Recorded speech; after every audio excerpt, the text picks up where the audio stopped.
Welcome to Another World Audiobooks. If you're confused as to why there's an episode today, it's because we have the generosity of Nicee Wagner to thank for a very special bonus full week of content here as we go through The Secret Garden. If you didn't listen to Sunday's episode, I had an interview with Nicee, and there was the first couple chapters of the book. So go back, listen to that, and get all caught up on what's going on. If you're all confused and wondering where Emma went, never fear, she will be back, regularly scheduled episode on this coming Sunday. So stay tuned for that. But in the meantime, all this crazy bonus content is like Christmas came early. Without further ado, I give you the next chapters of The Secret Garden, narrated by special guest narrator Nicee Wagner. Chapter 17. A Tantrum. She had got up very early in the morning and had worked hard in the garden, and she was tired and sleepy. So as soon as Martha had brought her supper and she had eaten it, she was glad to go to bed.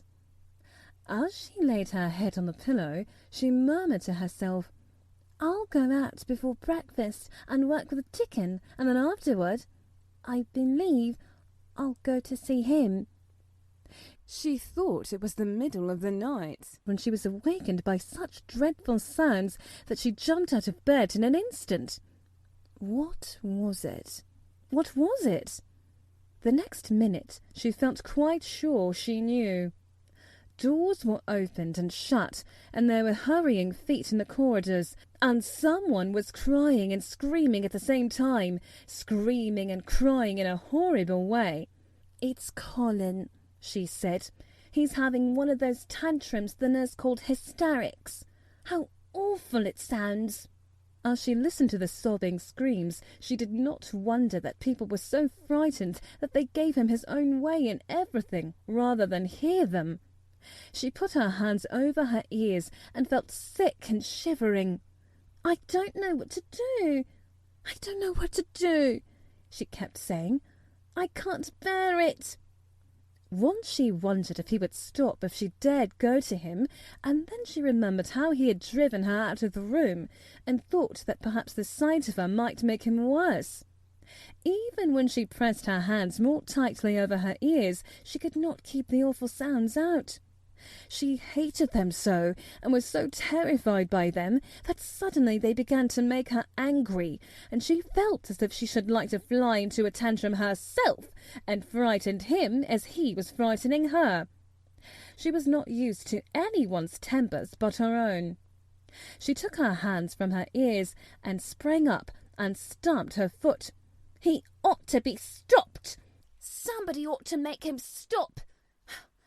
Somebody ought to beat him!" she cried out.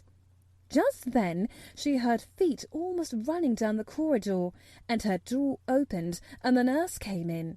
She was not laughing now by any means. She even looked rather pale. "He's worked himself into hysterics," she said in a great hurry.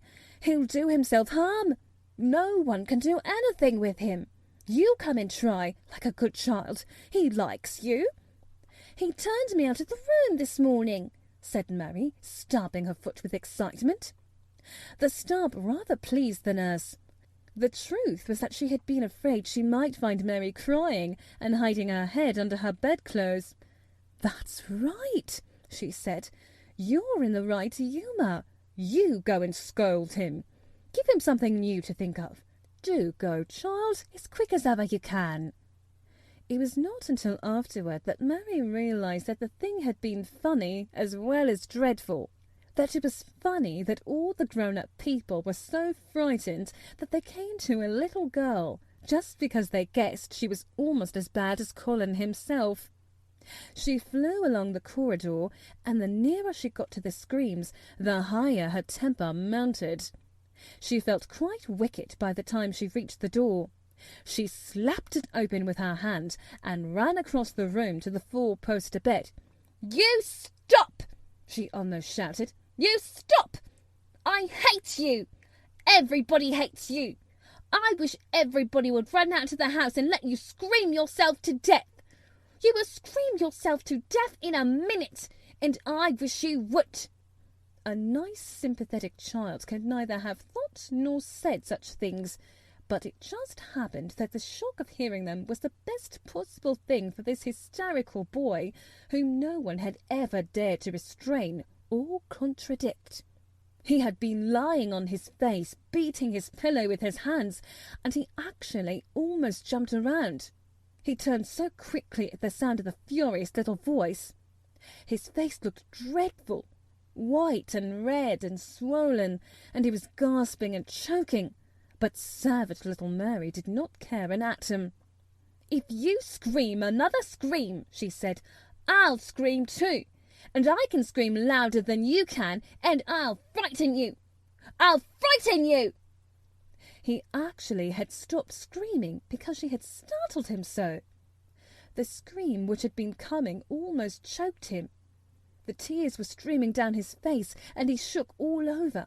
"I can't stop," he gasped and sobbed. "I can't! I can't!" "You can!" shouted Mary. "Half that ails you is hysterics and temper. Just hysterics! Hysterics! Hysterics!" And she stamped each time she said it. "I felt the lump. I felt it," choked out Colin. "I knew I should.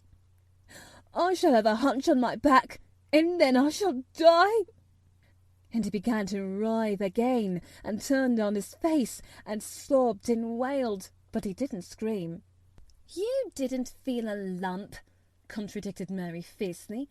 "If you did, it was only a hysterical lump. Hysterics make lumps. There's nothing the matter with your horrid back. Nothing but hysterics. Turn over and let me look at it." She liked the word hysterics, and felt somehow as if it had an effect on him. He was probably like herself, and had never heard it before. "Nurse," she commanded, "come here and show me his back this minute." The nurse, Mrs. Medlock, and Martha had been standing huddled together near the door, staring at her, their mouths half open. All three had gasped with fright more than once. The nurse came forward as if she were half afraid. Colin was heaving with great breathless sobs. "Perhaps he won't let me," she hesitated in a low voice. Colin heard her, however, and he gasped out between two sobs, "Show her. She'll see then." It was a poor thin back to look at when it was bared. Every rib could be counted, and every joint of the spine, though Mistress Mary did not count them as she bent over and examined them with a solemn, savage little face. She looked so sour and old-fashioned that the nurse turned her head aside to hide the twitching of her mouth. There was just a minute's silence, for even Colin tried to hold his breath while Mary looked up and down his spine, and down and up, as intently as if she had been the great doctor from London. "There's not a single lump there," she said at last. "There's not a lump as big as a pin, except backbone lumps, and you can only feel them because you're thin. I've got backbone lumps myself, and they used to stick out as much as yours do, until I began to get fatter, and I am not fat enough yet to hide them. There's not a lump as big as a pin. If you ever say there is again, I shall laugh." No one but Colin himself knew what effect those crossly spoken childish words had on him. If he had ever had anyone to talk to about his secret terrors, if he had ever dared to let himself ask questions, if he had had childish companions and not lain on his back in his huge closed house, breathing an atmosphere heavy with the fears of people who were most of them ignorant and tired of him, he would have found out that most of his fright and illness was created by himself. But he had lain and thought of himself and his aches and weariness for hours and days and months and years. And now that an angry, unsympathetic little girl insisted obstinately that he was not ill as he thought he was, he actually felt as if she might be speaking the truth. "I didn't know," ventured the nurse, "that he thought he had a lump on his spine. His back is weak because he won't try to sit up. I could have told him there was no lump there. Colin gulped and turned his face a little to look at her. Could you? He said pathetically. Yes, sir. There, said Mary, and she gulped too.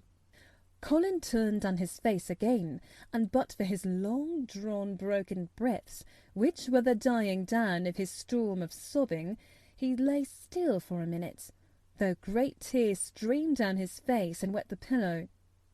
Actually, the tears meant that a curious great relief had come to him. Presently he turned and looked at the nurse again, and strangely enough he was not like a Rajah at all as he spoke to her.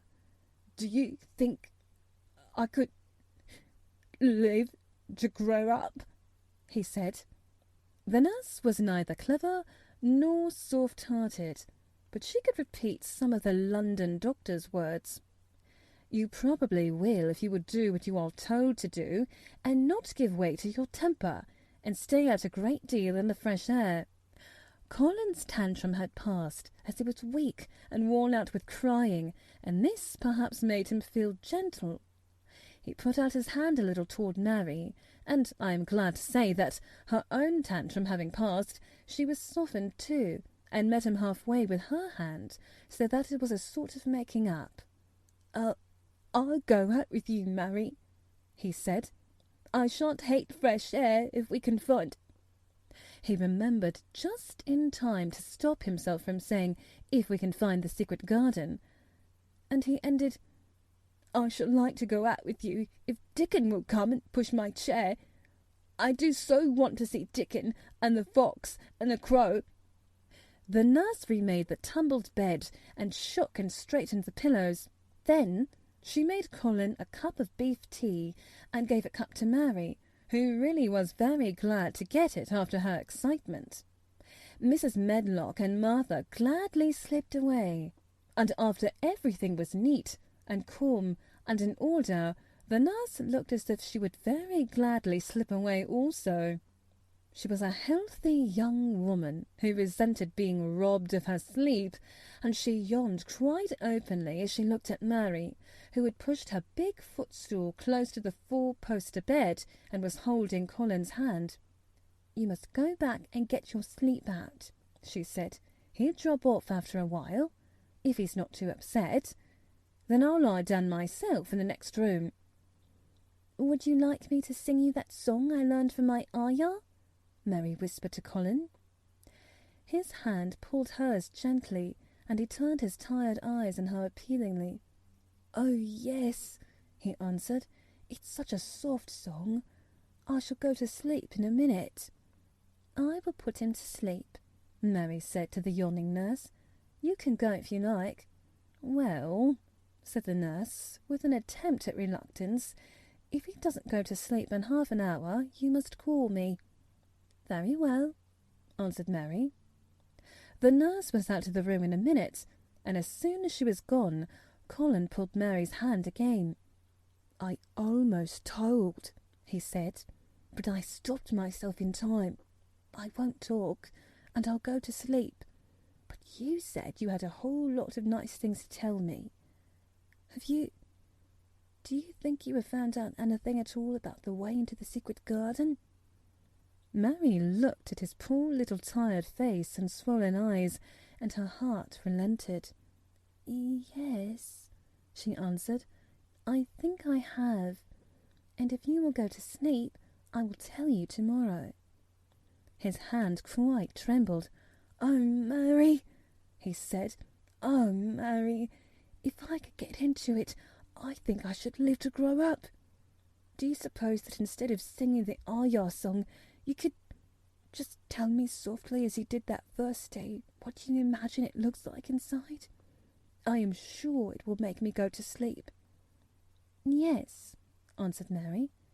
"Shut your eyes."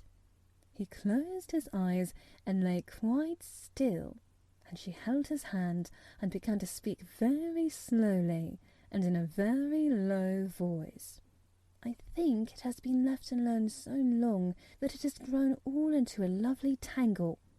I think the roses have climbed and climbed and climbed until they hang from the branches and walls and creep over the ground, almost like a strange grey mist. Some of them have died, but many are alive, and when the summer comes there will be curtains and fountains of roses. I think the ground is full of daffodils and snowdrops and lilies and iris working their way out of the dark. Now that spring has begun, perhaps, the soft drone of her voice was making him stiller and stiller, and she saw it and went on. Perhaps they are coming up through the grass. Perhaps there are clusters of purple crocuses and gold ones, even now.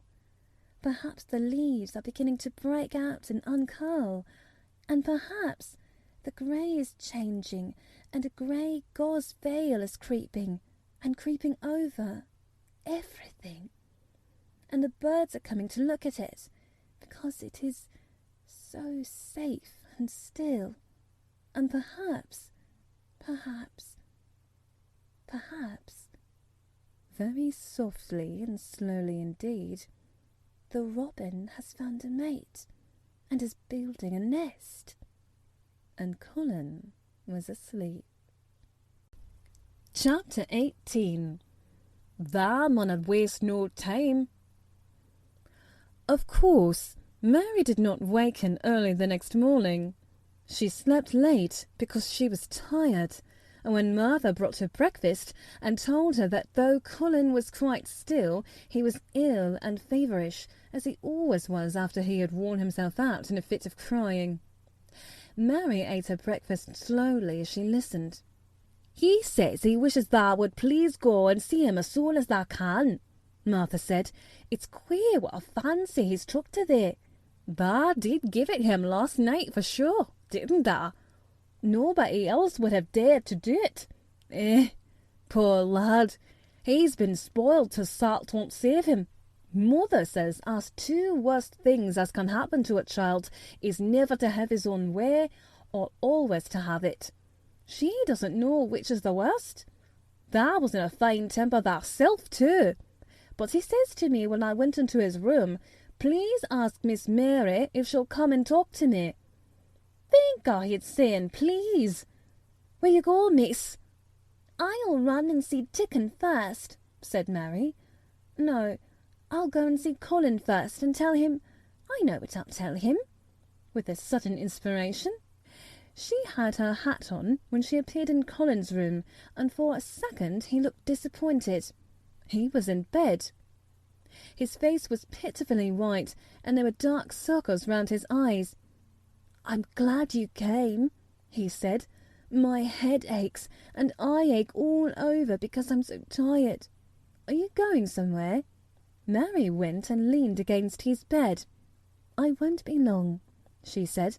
I'm going to Dickon, but I'll come back. Colin, it's something about the garden. His whole face brightened, and a little colour came into it. Oh, is it? He cried out.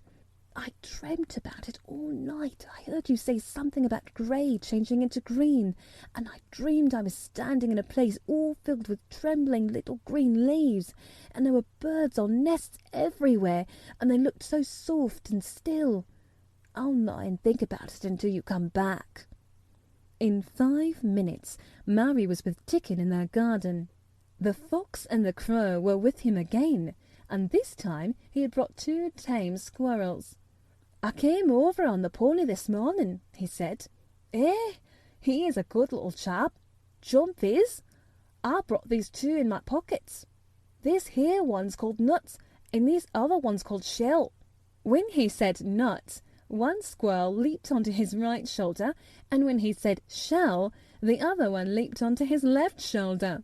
When they sat down on the grass with Captain curled at their feet, Soot solemnly listened on a tree, and Nut and Shell nosing about close to them. It seemed to Mary that it would be scarcely bearable to leave such delightfulness, but when she began to tell her story, somehow the look in Dickon's funny face gradually changed her mind.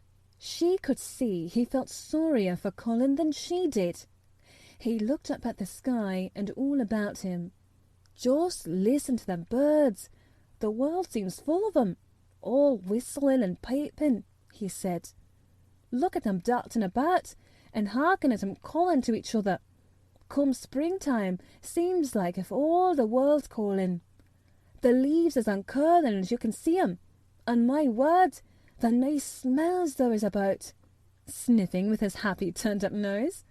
"And that poor lad lying shut up and seeing so little that he gets to thinking of things as sets him screaming. Eh, my, we mun get him out here. We mun get him watching and listening and sniffing up the air and get him and just soaked through with sunshine. And we mustn't lose no time about it." When he was interested, he often spoke quite broad Yorkshire, though at other times he tried to modify his dialect so that Mary could better understand. But she loved his broad Yorkshire, and had in fact been trying to learn to speak it herself, so she spoke a little now. "Ah, that we mun," she said, which meant, "Yes, indeed, we must." "I'll tell thee what us'll do first," she proceeded, and Dickon grinned, because when the little wench tried to twist her tongue into speaking Yorkshire, it amused him very much. "He's took a greatly fancy to thee. He wants to see thee, and he wants to see Soot and Captain. When I go back to the house and talk to him, I'll ask him if thou canna come and see him tomorrow morning, and bring that creatures with thee, and then, in a bit, when there's more leaves out, and happen a bud or two, we'll get him to come, and thou shalt push him in his chair, and we'll bring him here and show him everything." When she stopped, she was quite proud of herself. She had never made a long speech in Yorkshire before, and she was remembered very well. "Thou mun take a bit of Yorkshire like that to Mr. Colin," Dickon chuckled. "That'll make him laugh, and there's not as good for ill folk as laughter is. Mother says she believes as half hour's good laugh every morning could cure a chap as was making ready for typhus fever." "I'm going to talk Yorkshire to him this very day," said Mary, chuckling herself.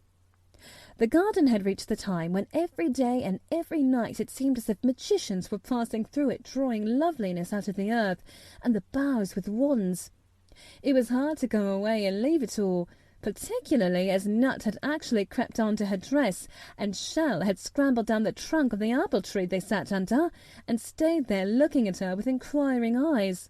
But she went back to the house, and when she sat down close to Colin's bed, he began to sniff, as Dickon did, though not in such an experienced way. "You smell like flowers, and fresh things," he cried out quite joyously. "What is it you smell of? It's cool and warm and sweet, all at the same time." "It's the wind from the moor," said Mary.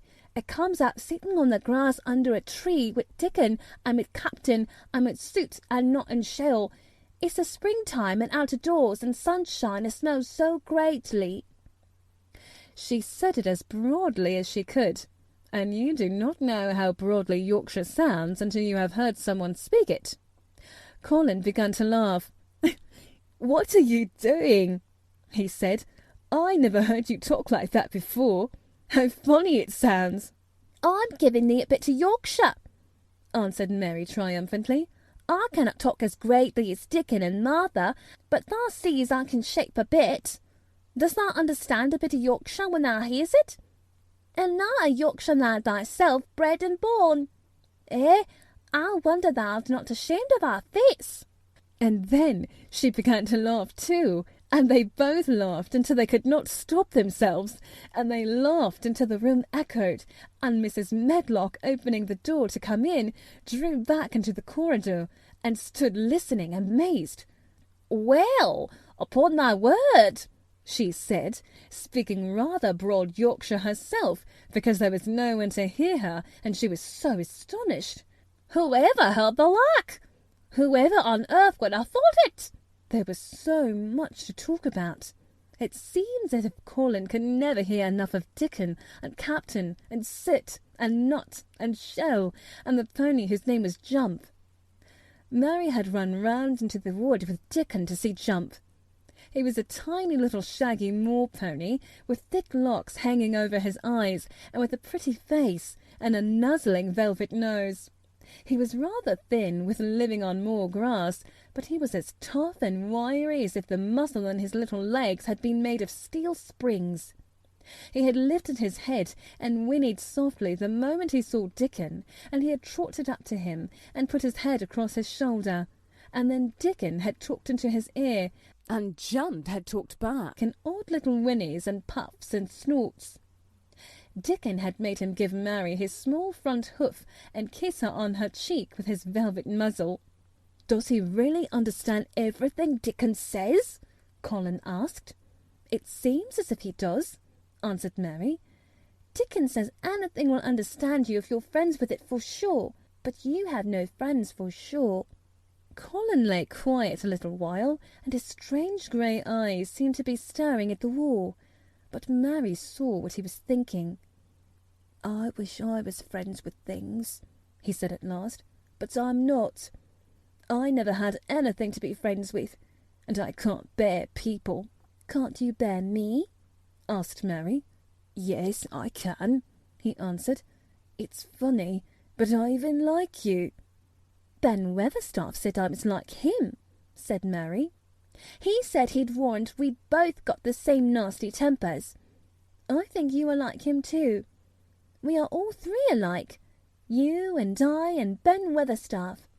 He said that we are neither of us much to look at, and we were as sour as we looked. But I don't feel as sour as I used to be before I knew the Robin and Dickon." "Did you feel as if you hated people?" "Yes," answered Mary, without any affectation. "I should have detested you if I had seen you before I saw the Robin and Dickon." Colin put out his thin hand and touched her. "Mary," he said, "I wish I hadn't said what I did about sending Dickon away. I hated you when you said he was like an angel, and I laughed at you. But perhaps he is." "Well, it was rather funny to say it," she admitted frankly.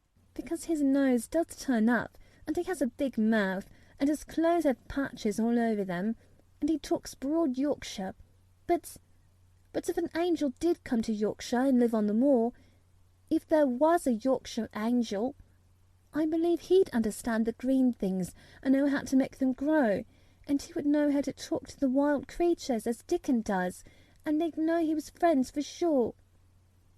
"I shouldn't mind Dickon looking at me," said Colin. "I want to see him." "I'm glad he said that," answered Mary, because... Quite suddenly it came into her mind that this was the minute to tell him. Colin knew something new was coming. "Because what?" he cried eagerly. Mary was so anxious that she got up from her stool and came to him and caught hold of both his hands. "Can I trust you? I trusted Dickon because birds trusted him. Can I trust you? For sure? For sure?" she implored. Her face was so solemn that he almost whispered his answer. "Yes, yes!" "Well, Dickon will come to see you tomorrow morning, and he'll bring his creatures with him." "Oh, oh!" Colin cried out in delight. "But that's not all," Mary went on, almost pale with solemn excitement. "The rest is better. There is a door into the garden. I found it. It is under the ivy on the wall." If he had been a strong, healthy boy, Colin would probably have shouted, "Hooray! Hooray! Hooray!" But he was weak and rather hysterical. His eyes grew bigger and bigger, and he gasped for breath. "Oh, Mary!" he cried out with a half-sob. "Shall I see it? Shall I get into it? Shall I live to get into it?" And he clutched her hands and dragged her toward him. "Of course you'll see it," snapped Mary indignantly. course you'll live to get into it. Don't be silly." And she was so unhysterical and natural and childish that she brought him to his senses, and he began to laugh at himself. And a few minutes afterward she was sitting on her stool again, telling him not what she imagined the secret garden to be like, but what it really was. And Colin's aches and tiredness were forgotten, and he was listening enraptured. "It's just what you thought it would be," he said at last. "It sounds just as if you had really seen it. You know I said that when you told me first." Mary hesitated about 2 minutes, and then boldly spoke the truth. "I had seen it, and I had been in," she said. "I found the key and got in weeks ago, but I daren't tell you. I daren't because I was so afraid I couldn't trust you. For sure." Chapter 19. It has come. Of course, Dr. Craven had been sent for the morning after Colin had had his tantrum. He was always sent for at once when such a thing occurred, and he always found, when he arrived, a white shaken boy lying on his bed. Sulky, and still so hysterical that he was ready to break into fresh sobbing at the least word. In fact, Dr. Craven dreaded and detested the difficulties of these visits. On this occasion he was away from Misselthwaite Manor until afternoon. "How is he?" he asked Mrs. Medlock. "He will break a blood vessel in one of those fits some day. The boy is half insane with hysteria and self-indulgence." "Well, sir," answered Mrs. Medlock, "you'll scarcely believe your eyes when you see him. That plain, sour-faced child that's almost as bad as himself has just bewitched him. How she's done it, there's no telling. The Lord knows she's nothing to look at, and you scarcely ever hear her speak, but she did what none of us dare do. She just flew at him like a little cat last night, and stamped her feet and ordered him to stop screaming, and somehow she startled him so that he did actually stop. On this afternoon. Well, just come up and see, sir. It's past crediting." The scene which Dr. Craven beheld when he entered the patient's room was indeed rather astonishing to him. As Mrs. Medlock opened the door, he heard laughing and chattering. Colin was on his sofa in his dressing gown, and he was sitting up quite straight, looking at a picture in one of his garden books, and talking to the plain child, who at that moment could scarcely be called plain at all, because her face was so glowing with enjoyment. "Those long spires of blue ones. We'll have a lot of those," Colin was announcing. "They're called delphiniums." "Dickon says they're larkspurs made big and grand," cried Mistress Mary. "There are clumps there already." Then they saw Dr. Craven and stopped. Mary became quite still, and Colin looked fretful. "I am sorry to hear you were ill last night, my boy," Dr. Craven said, a trifle nervously. He was rather a nervous man.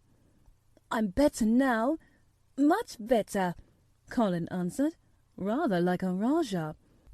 "I'm going out in my chair in a day or two, if it is fine. I want some fresh air."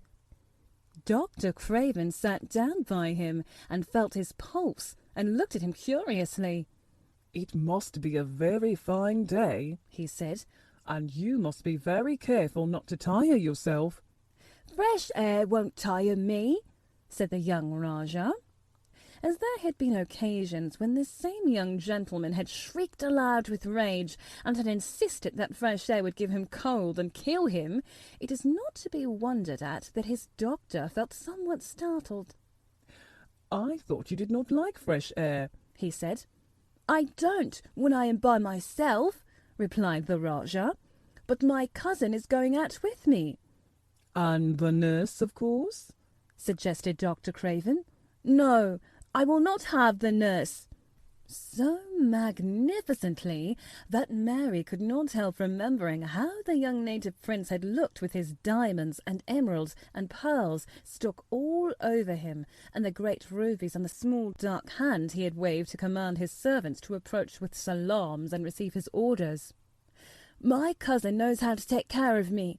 I am always better when she is with me. She made me better last night. A very strong boy I know will push my carriage." Dr. Craven felt rather alarmed. If this tiresome, hysterical boy should chance to get well, he himself would lose all chance of inheriting Misselthwaite. But he was not an unscrupulous man, though he was a weak one, and he did not intend to let him run into actual danger. "He must be a strong boy and a steady boy," he said, "and I must know something about him. Who is he?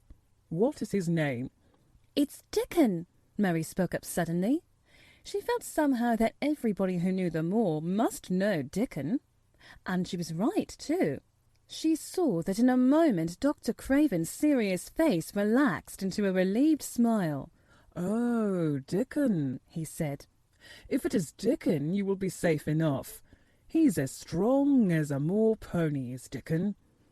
"And he's trusty," said Mary. "He's the trustiest lad in Yorkshire."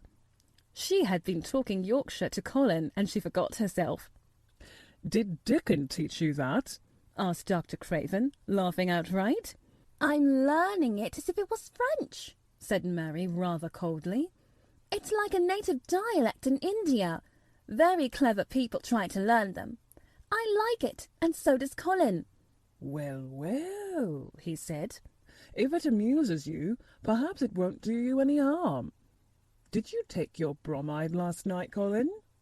"No," Colin answered. "I wouldn't take it at first, and after Mary made me quiet, she talked me to sleep, in a low voice, about the spring creeping into a garden." "That sounds soothing," said Dr. Craven, more perplexed than ever, and glancing sideways at Mistress Mary, sitting on her stool and looking down silently at the carpet. "You are evidently better, but you must remember—" "I don't want to remember," interrupted the Rajah, appearing again. "When I lie by myself and remember, I begin to have pains everywhere, and I think of things that make me begin to scream, because I hate them so. If there was a doctor anywhere who could make you forget you were ill instead of remembering it, I would have him brought here." And he waved a thin hand, which ought really to have been covered with royal signet rings made of rubies. "It is because my cousin makes me forget that she makes me better." Dr. Craven had never made such a short stay after a tantrum. Usually he was obliged to remain a very long time and do a great many things. This afternoon he did not give any medicine or leave any new orders, and he was spared any disagreeable scenes. When he went downstairs, he looked very thoughtful, and when he talked to Mrs. Medlock in the library, she felt that he was a much puzzled man. "Well, sir," she ventured, "could you have believed it?" "It is certainly a new state of affairs," said the doctor, "and there's no denying it is better than the old one." "I believe Susan Sowerby's right. I do that," said Mrs. Medlock. "I stopped in her cottage on my way to Thwaite yesterday and had a bit of talk with her. And she says to me, 'Well, Sarah Ann, she mayn't be a good child, and she mayn't be a pretty one, but she's a child, and children needs children.' We went to school together, Susan Sowerby and me." "She's the best sick nurse I know," said Dr. Craven.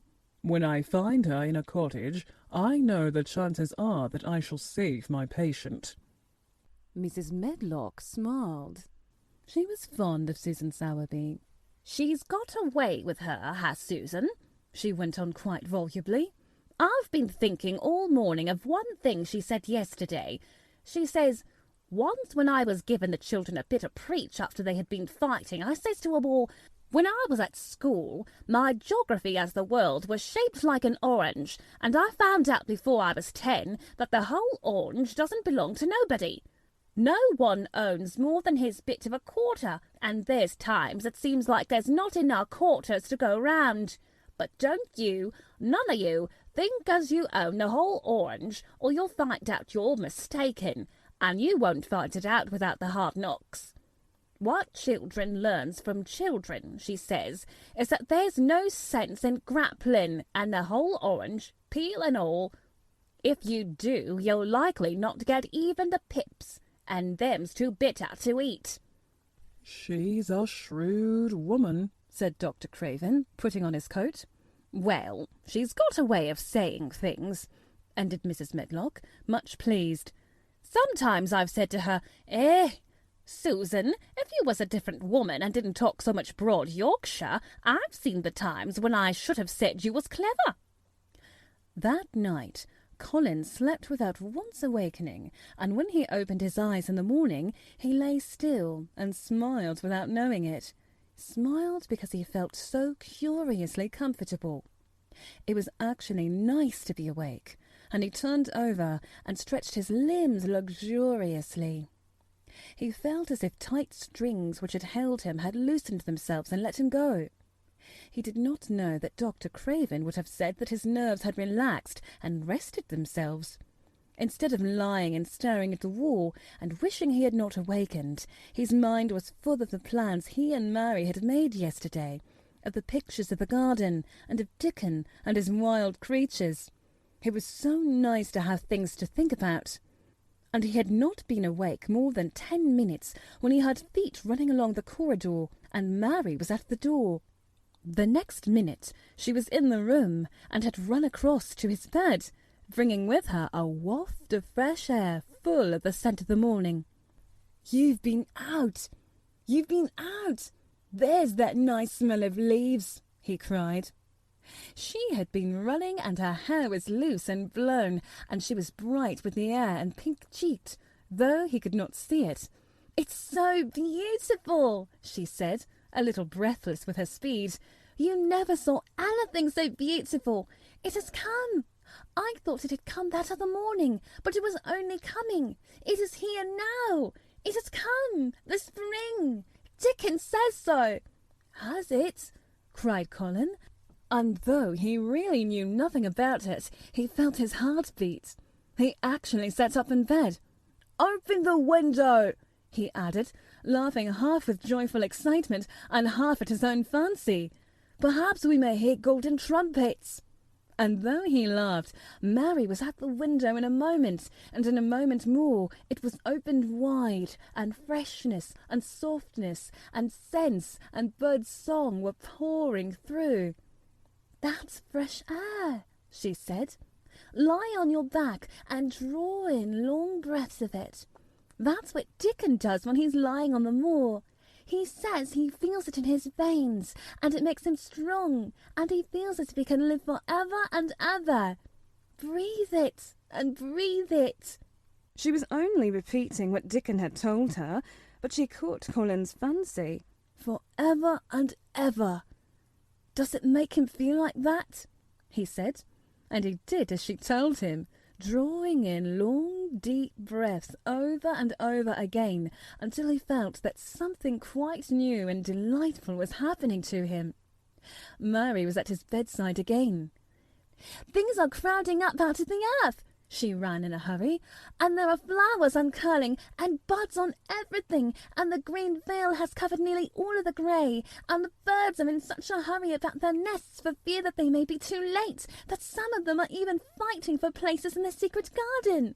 And the rose bushes look as wick can be, and there are primroses in the lanes and woods, and the seeds we planted are up, and Dickon has brought the fox, and the crow, and the squirrels, and a newborn lamb." And then she paused for breath. The newborn lamb Dickon had found 3 days before, lying by its dead mother among the gorse bushes on the moor. It was not the first motherless lamb he had found, and he knew what to do with it. He had taken it to the cottage wrapped in his jacket, and he had let it lie near the fire, and had fed it with warm milk. It was a soft thing with a darling silly baby face and legs rather long for its body. Dickon had carried it over the moor in his arms, and its feeding bottle was in his pocket with a squirrel. And when Mary had sat under a tree with its limp warmness huddled on her lap, she had felt as if she were too full of strange joy to speak. A lamb! A lamb!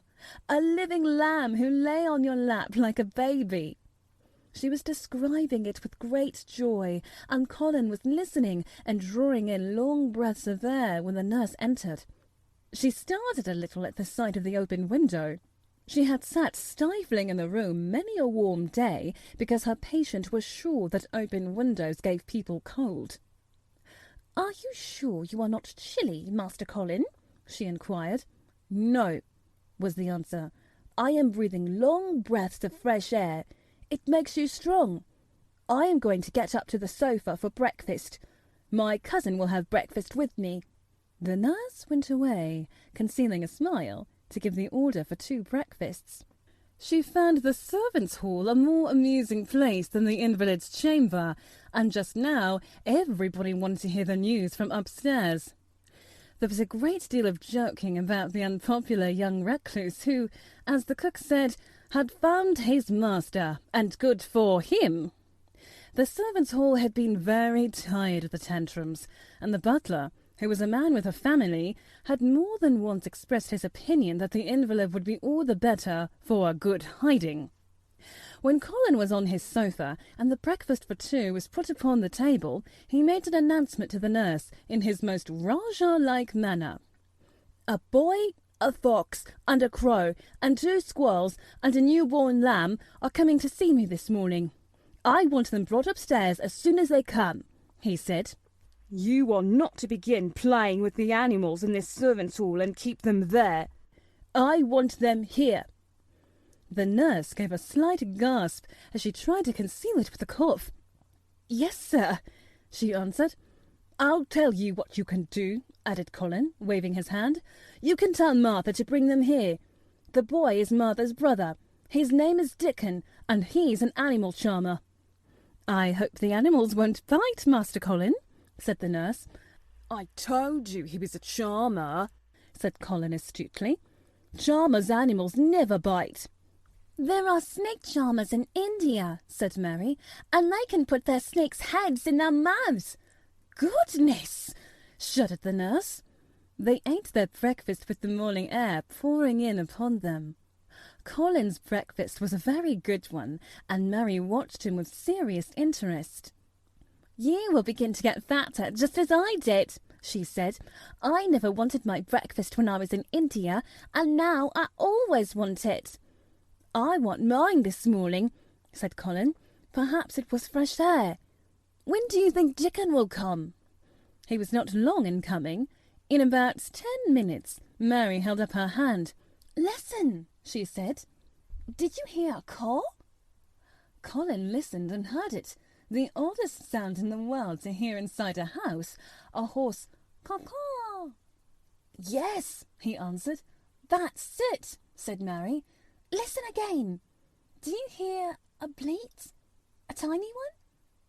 "Oh, yes," cried Colin, quite flushing. "That's the newborn lamb," said Mary. "He's coming." Dickon's moorland boots were thick and clumsy, and though he tried to walk quietly, they made a clumping sound as he walked through the long corridors. Mary and Colin heard him marching, until he passed through the tapestry door on the soft carpet of Colin's own passage. "If you please, sir," announced Martha, opening the door. "If you please, sir, here's Dickon and his creatures." Dickon came in smiling his nicest wide smile. The newborn lamb was in his arms, and the little red fox trotted by his side. Nut sat on his left shoulder and Soot on his right, and Shell's head and paws peeped out of his coat pockets. Colin slowly sat up and stared, as he had stared when he first saw Mary. But this was a stare of wonder and delight. The truth was that in spite of all he had heard, he had not in the least understood what this boy would be like, and that his fox and his crow and his squirrels and his lamb were so near to him in his friendliness that they seemed almost to be part of himself. Colin had never talked to a boy in his life, and he was so overwhelmed by his own pleasure and curiosity that he did not even think of speaking. But Dickon did not feel the least shy or awkward. He had not felt embarrassed because the crow had not known his language and had only stared and had not spoken to him the first time they met. Creatures were always like that until they found out about you. He walked over to Colin's sofa and put the newborn lamb quietly on his lap, and immediately the little creature turned to the warm velvet dressing gown and began to nuzzle and nuzzle into his folds and butt its tight-curled head with soft impatience against his side. Of course, no boy could have helped speaking then. "What is it doing?" cried Colin. "What does it want?" "It wants its mother," said Dickon, smiling more and more. "I brought it to thee a bit hungry, because I know thou'd like to see it feed." He knelt down by the sofa and took a feeding bottle from his pocket.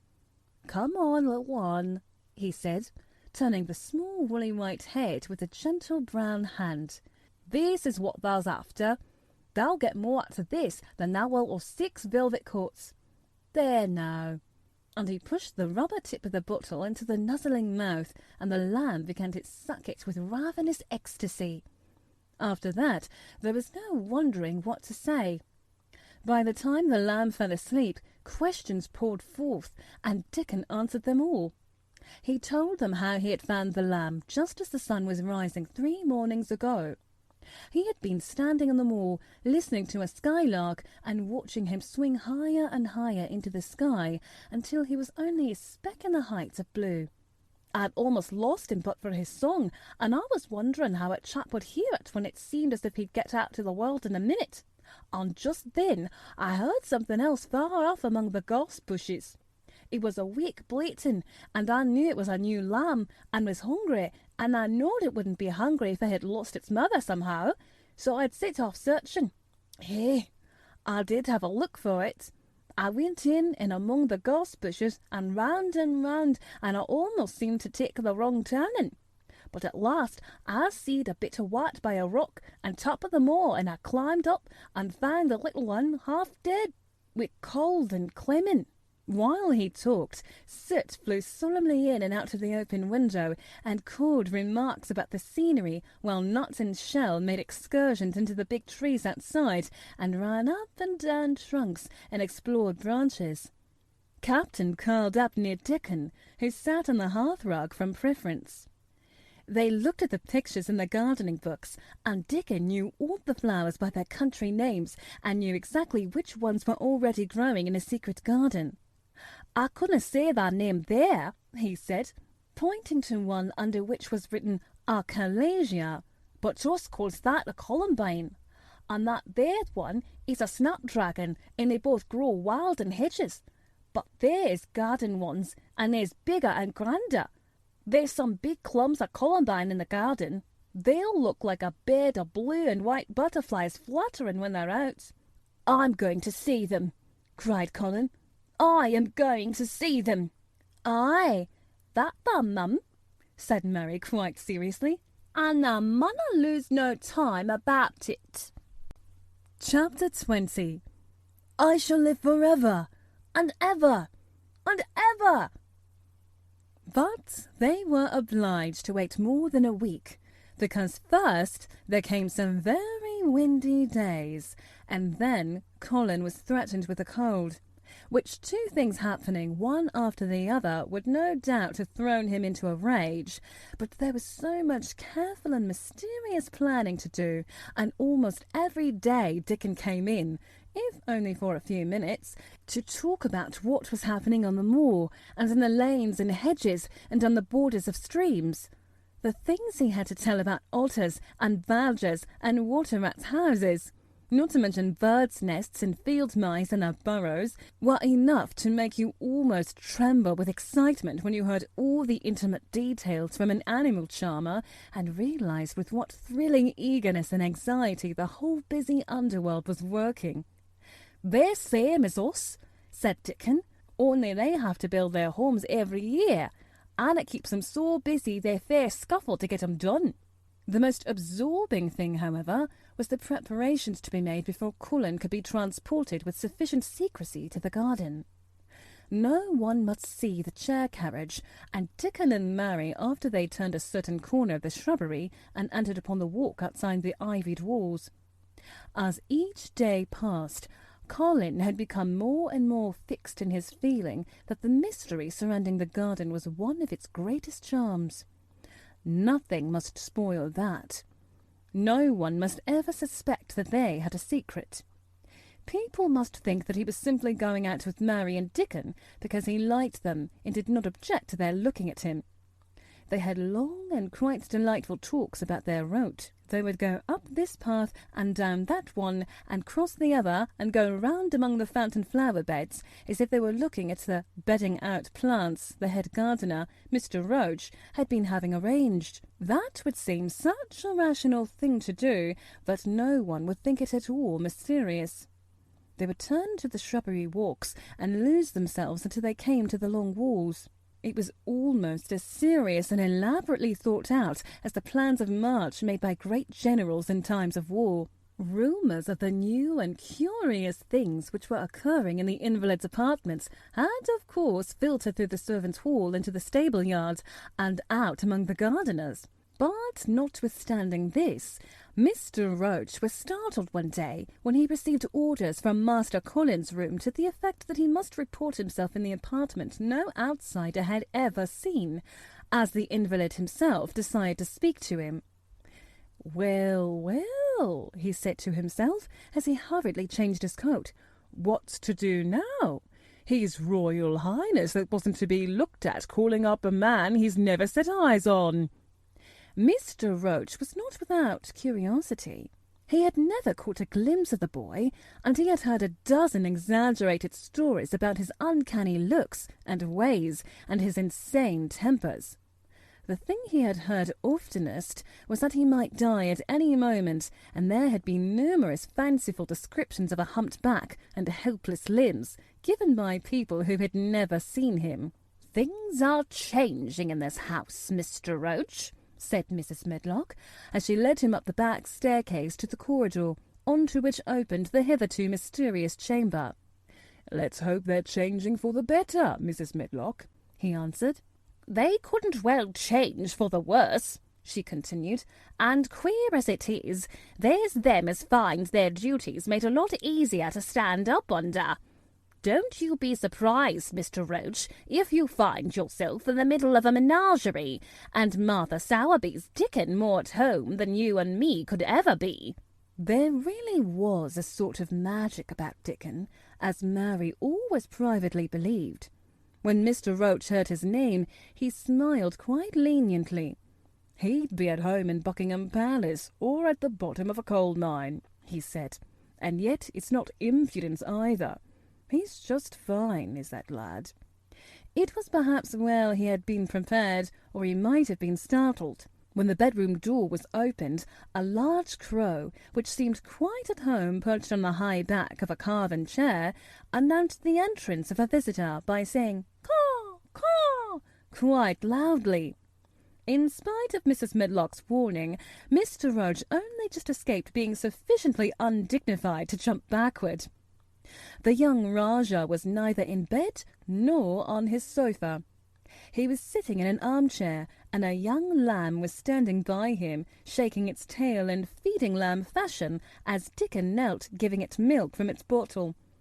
A squirrel was perched on Dickon's bent back, attentively nibbling a nut. The little girl from India was sitting on a big footstool, looking on. "Here is Mr. Roach, Master Colin," said Mrs. Medlock.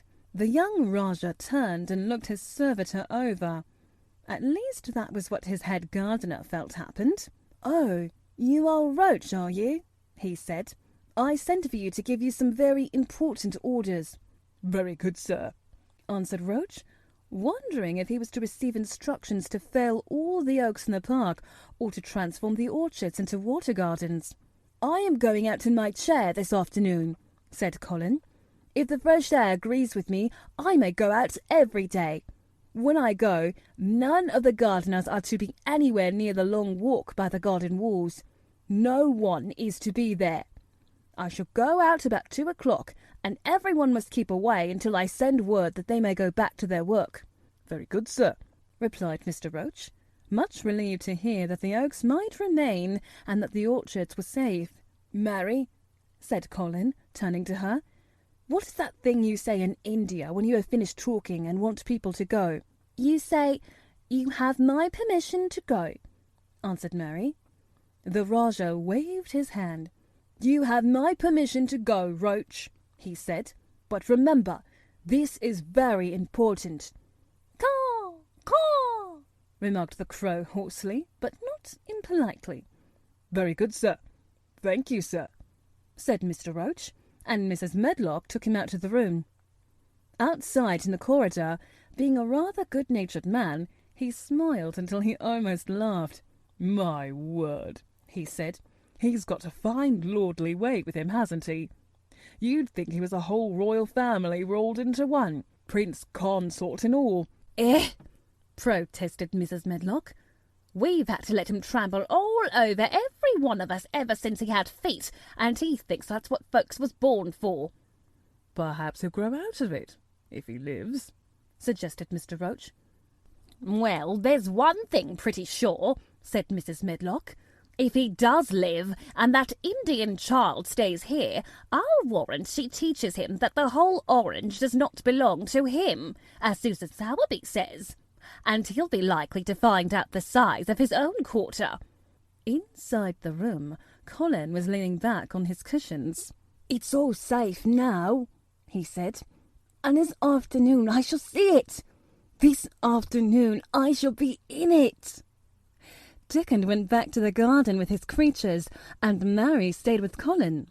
She did not think he looked tired, but he was very quiet before their lunch came, and he was quiet while they were eating it. She wondered why, and asked him about it. "What big eyes you've got, Colin," she said. "When you are thinking, they get as big as saucers. What are you thinking about now?" "I can't help thinking about what you will look like," he answered. "The garden?" asked Mary. "The springtime," he said. "I was thinking that I've really never seen it before. I scarcely ever went out, and when I did go, I never looked at it. I didn't even think about it." "I never saw it in India because there weren't any," said Mary. Shut in and morbid as life had been, Colin had more imagination than she had, and at least he had spent a good deal of time looking at wonderful books and pictures. "That morning when you ran in and said, 'It's come, it's come,' you made me feel quite queer. It sounded as if things were coming with a great procession and big bursts and wafts of music. I've a picture like it in one of my books. Crowds of lovely people, and children with garlands and branches with blossoms on them. Everyone laughing and dancing and crowding and playing on pipes. That was why I said, 'Perhaps we shall hear golden trumpets,' and told you to throw open the window." "How funny," said Mary. "That's really just what it feels like. And if all the flowers and leaves and green things and birds and wild creatures dance past at once, what a crowd it would be! I'm sure they dance and sing and flute, and that would be wafts of music." They both laughed, but it was not because the idea was laughable, but because they both so liked it. A little later, the nurse made Colin ready. She noticed that instead of lying like a log while his clothes were put on, he sat up and made some efforts to help himself, and he talked and laughed with Mary all the time. "This is one of his good days, sir," she said to Dr. Craven, who dropped in to inspect him. "He's in such good spirits that it makes him stronger."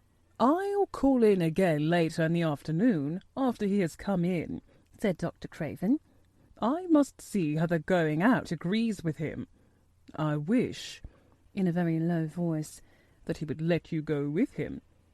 "I'd rather give up the case this moment, sir, than even stay here while it's suggested," answered the nurse, with sudden firmness. "I hadn't really decided to suggest it," said the doctor, with his slight nervousness. "We'll try the experiment. Dickon's a lad I'd trust with a newborn child." The strongest footman in the house carried Colin downstairs and put him in his wheeled chair, near which Dickon waited outside. After the manservant had arranged his rugs and cushions, the Rajah waved his hand to him and to the nurse. "You have my permission to go," he said, and they both disappeared quickly, and it must be confessed, giggled when they were safely inside the house. Dickon began to push the wheeled chair slowly and steadily.